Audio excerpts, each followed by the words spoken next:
Good morning, students.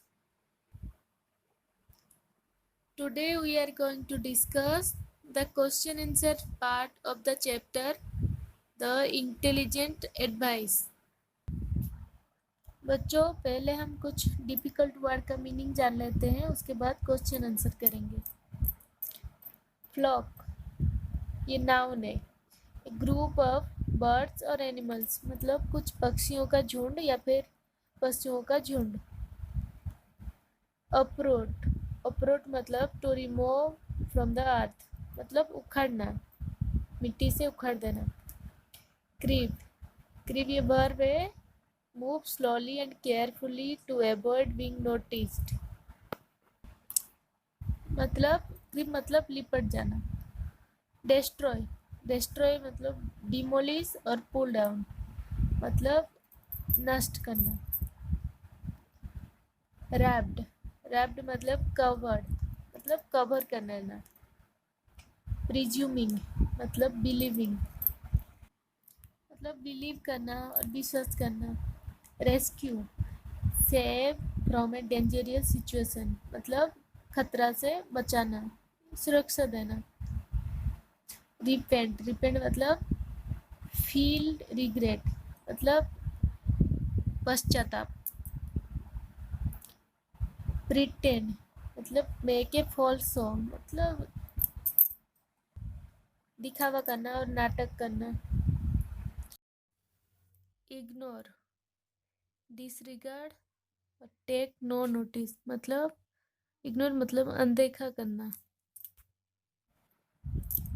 Activity 1 comprehension, answer all the questions, सारे प्रश्नों का उत्तर देना है। Why did the flock of swans leave, मतलब जो हंसों का झुंड कहाँ रहते थे, तो हम लिखेंगे the flock of swans, leave से होगा लीव्ड, क्योंकि यहाँ पे डिड है पास्ट टेंस में है, तो इसे हम पास्ट टेंस में करेंगे। लीव का पास्ट टेंस है लीव्ड, LIVED। तो the flock of swans lived in their nests on a strong tall banyan tree that was by the river। Book में ही सारे आंसर है, ठीक है, तुम लोग अपने आप कर सकते हो। मतलब एक स्ट्रॉन्ग बनियन ट्री के ऊपर हंसों का झुंड अपना घोंसला बना के रह रहा था।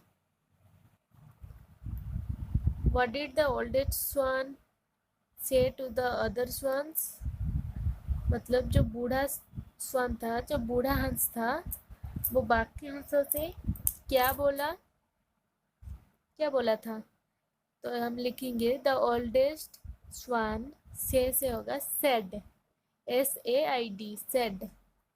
The oldest swan said to the other swans, friends, I have noticed a vine growing near the root of our banyan tree. It needs to be uprooted, otherwise someday it can harm us। मतलब दोस्तों, मैं देख रहा हूँ कि एक अंगूर की लता उग रहा है हमारे बेनियन ट्री के पास, तो उसे उखाड़ना चाहिए, नहीं तो वो बाद में हमें क्षति पहुंचाएगा।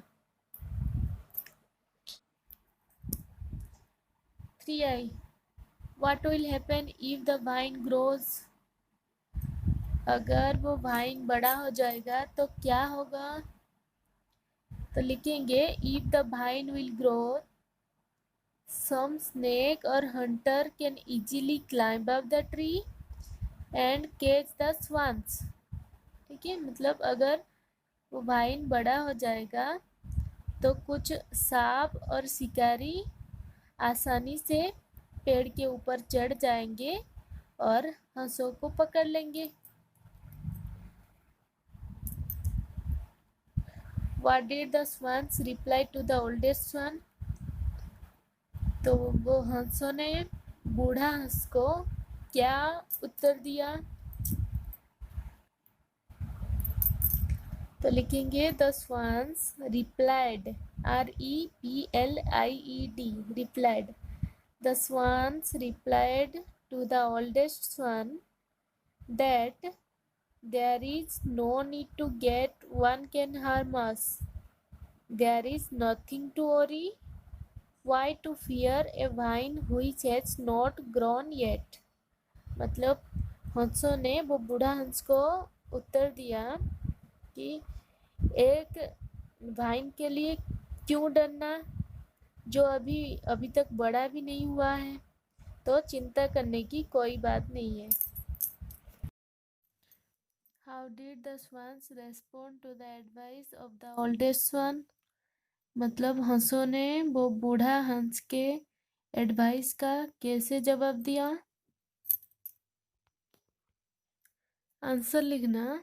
The swans paid no heed to the old swan's advice and flew away in search of food. मतलब हंसों ने उसके बात को ध्यान नहीं दिया और खाना ढूंढने उड़ के चले गए दूर। ऐसे जवाब दिया था हंसों ने बूढ़ा हंस के एडवाइस को। भी आई। What happened after several months? कुछ महीने के बाद क्या हुआ? तो लिखना after several months the vine grew long, strong and wrapped around the trunk of the tree. ठीक है, मतलब कुछ महीने के बाद वो अंगूर की लता बड़ा हो गया और स्ट्रॉन्ग बन गया, ज़्यादा शक्तिशाली बन गया। And wrapped around the trunk of the tree, और पेड़ के ट्रंक के चारों ओर लिपट गया। What did the bird catcher do? जो चिड़िया पकड़ने वाला था वो शिकारी क्या किया? तो लिखना the bird catcher easily climbed up the tree with the help of the vine. Then he spread his net there and came down. मतलब जो बाड़ कैचर था वो शिकारी था, वो वाइन के जरिए आसानी से पेड़ के ऊपर चढ़ गया और पेड़ के ऊपर जाल बिछा के नीचे उतर आया। भीतर आई। What made the swans repent later on? मतलब हंसों को क्या पश्चाताप हुआ? क्या पश्चाताप हुआ उनको? वो बूढ़ा हंस की बात ना मानने की पश्चाताप हुई उनको। तो क्या लिखना? The swans repented later on for not listening to the old swan's advice. ठीक है, हंसों को पश्चाताप हुई वो बूढ़ा हंस की बात नहीं सुनने के लिए। IX. What did the swans promise to do? हंसों ने क्या प्रॉमिस किया नहीं करने के लिए? तो लिखना the swans promised to listen the old swans advice in future. मतलब हंसों ने प्रतिज्ञा की कि बूढ़ा हंस का बात फ्यूचर में मानेंगे। What is the moral of the story? इस स्टोरी से हमें क्या नैतिक शिक्षा मिलती है? तो लिखना the moral of the story is we should not ignore our elders advice. मतलब ये स्टोरी से हमें यह नैतिक शिक्षा मिलती है कि हमें कभी भी हमारे बड़ों का एडवाइस को इग्नोर नहीं करना चाहिए। मतलब बड़ों की रेस्पेक्ट करना चाहिए और उनकी बात मानना चाहिए।